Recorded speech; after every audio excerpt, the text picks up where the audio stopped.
ایک روایت عام طور پہ پیش کی جاتی ہے کہ سیدنا عمر نے ایک صحابی کو دیکھا اور وہ ان سے مختلف تلاوت کر رہے تھے، وہ ان کو رسول اللہ کی خدمت میں لے کر گئے تو رسالت مآب صلی اللہ علیہ وسلم سے منسوب یہ کہا جاتا ہے کہ انہوں نے فرمایا کہ ایسے بھی پڑھا جا سکتا ہے، ایسے بھی پڑھا جا سکتا ہے۔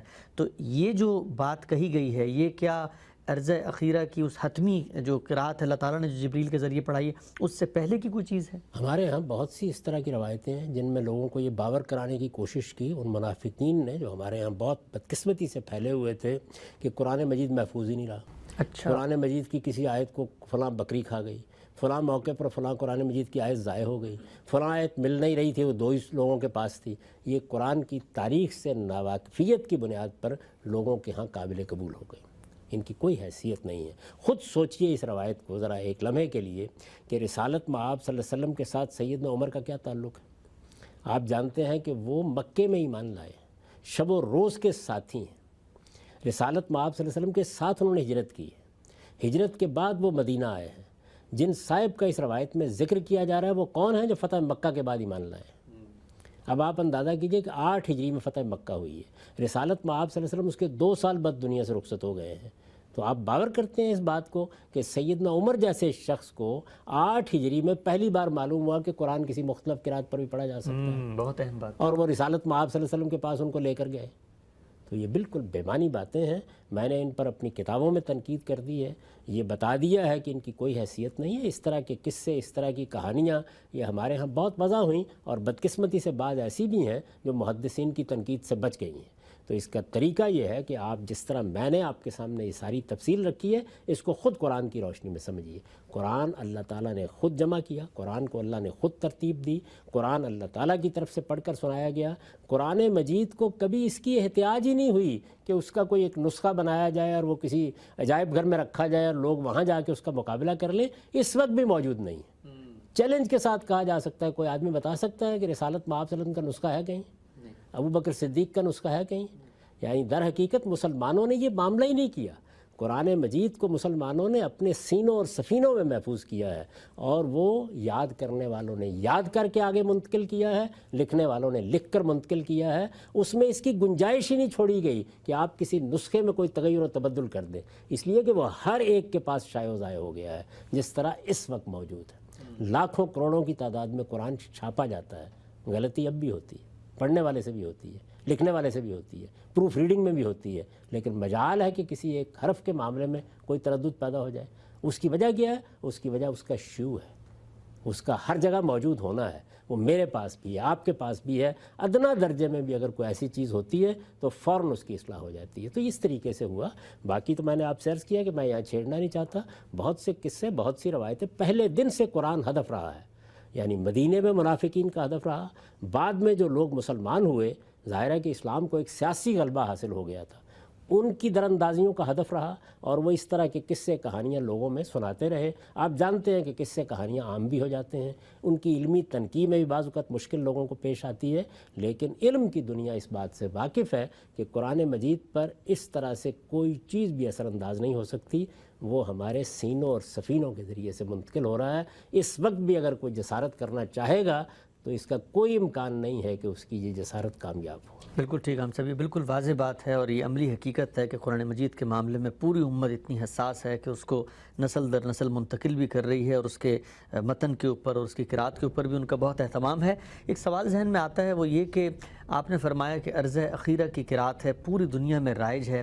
یہ اصطلاح آپ سے تو سننے کو ملتی ہے کہ عرض اخیرہ کی ایک قرأت تھی، کیا یہ جو اصطلاح ہے عرض اخیرہ کی قرأت کی، یہ جو ہمارا مسلمانوں کا علم ہے، ان کا ٹریڈیشن ہے، وہ بھی اس کو ریکگنائز کرتے ہیں، وہ بھی یہ بتاتے ہیں کہ یہ پہلے کا معاملہ یہ تھا اور پھر عرض اخیرہ ایک مرحلہ ہوا اور اس کے بعد یہ معاملہ ہوا؟ یہ بالکل متفق علیہ چیز ہے، ہر آدمی اس سے واقف ہے۔ قرآن مجید کے علوم کی سب کتابوں میں آپ کو یہ چیز مل جائے گی، ہمارے ہاں پوری تاریخ میں یہ چیز ملے گی، اور قرآن مجید نے خود چونکہ اس کو بیان کر دیا ہے، یعنی اب یہ بات بھی محض روایت کی محتاج نہیں ہے۔ میں نے تو آپ سے عرض کیا کہ قرآن نے خود بیان کیا کہ اس کی جمع و ترتیب اللہ تعالیٰ کی طرف سے ہوگی، قرآن نے خود بیان کیا کہ اس کی ایک آخری قرأت کی جائے گی۔ اب آپ اس کو نام کوئی بھی دے لیں تو قرأت عامہ، عرضہ اخیرہ کی قرأت، یہ عام طور پر تعبیریں اختیار کی گئی ہیں علم کی دنیا میں، لیکن قرآن مجید میں اب اس کو کیا کہا جاتا ہے؟ مصحف کی قرأت۔ یعنی جب مسلمانوں نے قرآن مجید میں قرأت کو ثبت کرنے کا فیصلہ کیا، دو چیزیں بالکل متوازی چل رہی تھی نا، یعنی ایک متن بغیر قرات کے اور ایک قرات جو زبانی تھی، جس کو زبانی یاد کرنے والے پڑھ رہے تھے، قاری حضرات جس کو آگے منتقل کر رہے تھے۔ تو قرآن مجید کے بارے میں جب یہ فیصلہ کیا گیا کہ اب اس کے نسخے میں اس کو ثبت کر دیا جائے گا، تو جس قرات کا انتخاب کیا گیا اس کو مصحف کی قرات کہتے ہیں۔ یہی عرضہ اخیرہ کی قرات ہے، یہی قرات عامہ ہے۔ میں نے دو جگہوں کے اوپر تفصیل سے اس میں اپنا موقف لکھا ہے، ایک اپنی کتاب میزان میں، دوسرے اپنی کتاب مقامات میں، قرات کے اختلاف کے زیر عنوان۔ اس کو اگر آپ پڑھ لیں گے بالکل واضح ہو جائے گا کہ یہ سب معاملہ کیسے ہوا۔ اس میں ایک اور چیز بھی ہے جس کی طرف میں اشارہ کر دوں جو لوگوں کے لیے غلط فہمی کا باعث بنتی ہے، وہ یہ کہ جس طرح سے ہمارے ہاں جب احادیث ترتیب پا گئی تو فقہ میں حدیث کی بنیاد پر لوگوں نے اپنا اپنا نقطہ نظر بھی مرتب کرنا شروع کر دیا۔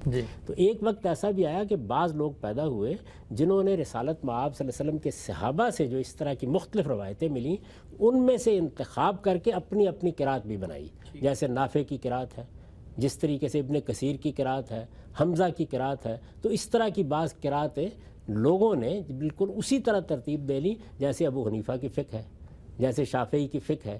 تو یہ چیز جو ہے یہ بھی لوگوں کے لیے غلط فہمی کا باعث بنتی ہے۔ اور چونکہ مصحف کی قرات کے بارے میں یہ کہا جاتا ہے کہ یہ حفظ کی قرات ہے، تو وہ بھی سوال کرتے ہیں کہ پھر یہ تو ایک آدمی کی ہوئی۔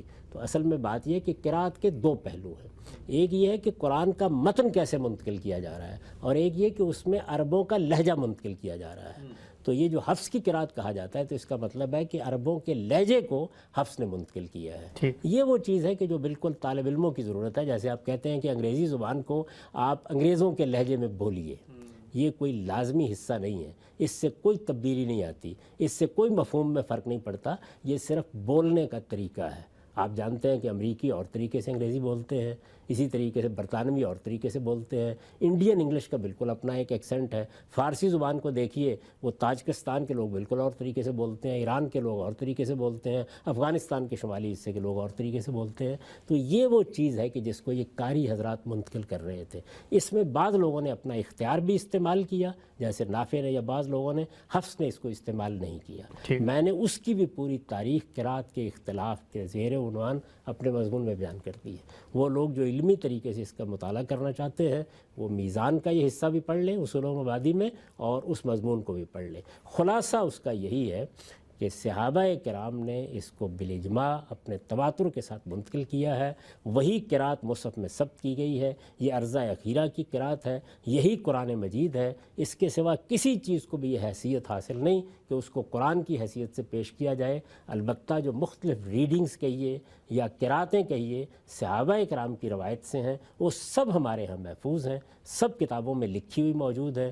وہ ایک علمی چیز ہے جس کو علمی طریقے سے دیکھنا چاہیے، اس میں تفسیر میں بھی مدد ملتی ہے، چیزوں کو سمجھنے میں بھی بعض اوقات مدد ملتی ہے، لیکن قرآن مجید کیا ہے وہ وہی ہے جو مصحف کے اندر ثبت ہے اور بین الدفتین ہے۔ ٹھیک، اچھا ہم سب یہ بتائیے گا کہ ہم نے گزشتہ نشست میں آپ نے کچھ مثالوں سے بھی بات واضح کی تھی کہ قراتوں کا اختلاف ہوتا کیا ہے۔ اس میں ایک بڑی نمایاں اور واضح مثال عام مسلمان بھی اس کو سمجھ سکیں گے، اور وہ یہ ہے کہ قرآن مجید میں جہاں وضو کے بارے میں حکم دیا گیا ہے، بتایا گیا ہے، تو وہاں پر ہمارے ہاں قراتوں کا اختلاف ہو جاتا ہے، ارجلکم اور ارجلکم کہہ کے کہ سر کے ساتھ کیا معاملہ کرنا ہے، اس کا مسح کرنا ہے۔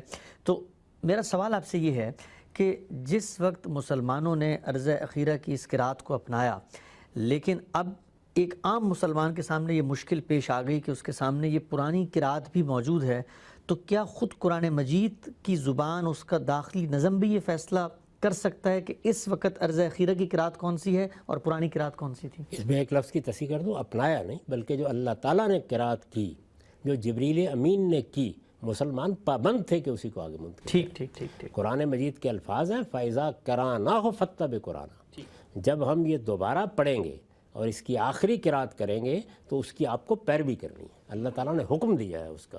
اس وجہ سے وہاں یہ سوال نہیں ہے کہ مسلمان کوئی فیصلہ کر سکتے تھے، مسلمانوں کے پاس اس کا کوئی انتخاب نہیں تھا۔ البتہ یہ بات کہ مسلمانوں نے باقی چیزوں کو اپنے ہاں محفوظ رکھا، وہ علمی دیانت کا تقاضا ہے۔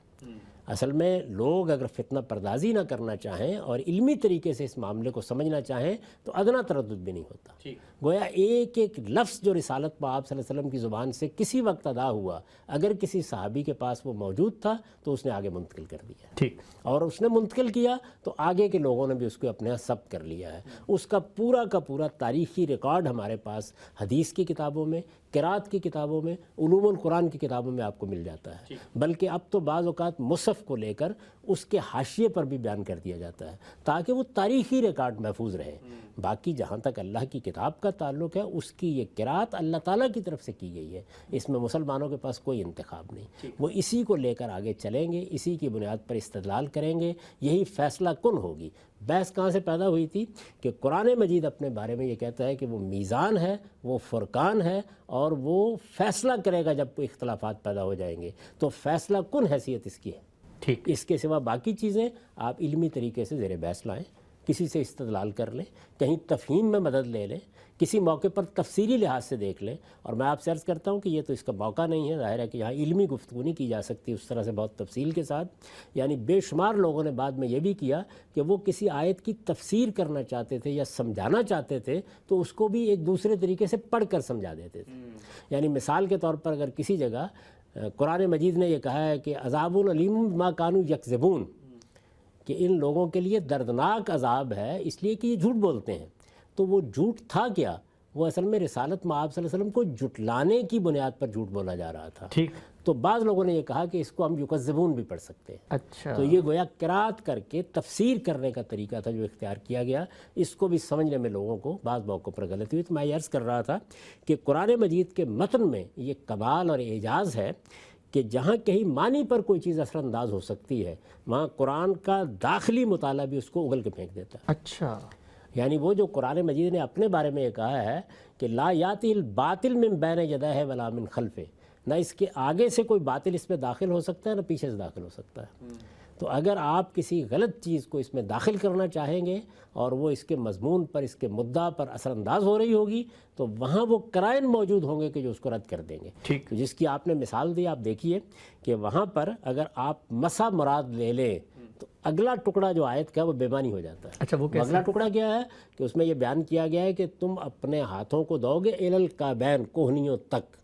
تو ظاہر ہے کہ یہ چیز مسئلے میں تو کہنے کی ضرورت ہی نہیں ہے، یہ تو دھونے ہی میں غائط بتانے کی ضرورت ہوتی ہے. اچھا، اس معاملے میں بھی اگر کوئی تردد ہو تو اسی آیات کو آگے پڑھتے چلے جائیے. تو آپ یہ دیکھیں گے کہ جس وقت تیمم کا موضوع زیر بحث آیا ہے، اور وہاں بھی تو یہ بتانا تھا نا تیمم کہاں تک کیا جائے، وہاں اس طرح کوئی الفاظ نہیں ہے کیونکہ وہاں ہو گئی تو مسئلہ. یہ قرآن مجید نے بتا دیا کہ مسح تو ایک علامتی چیز ہے، اس کے لیے غائط بتانے کی ضرورت نہیں ہوتی. لیکن دھوتے وقت آپ کو بتانا ہے کہ ٹخنوں تک پاؤں دھونے ہیں، کوہنیوں تک بازو دھونے ہیں. تو الی الکعبین کے الفاظ نے خود بتا دیا کہ یہ قرات قرآن مجید کی جو مصحف کی ہے وہی اصل میں اللہ کا منشا ہے.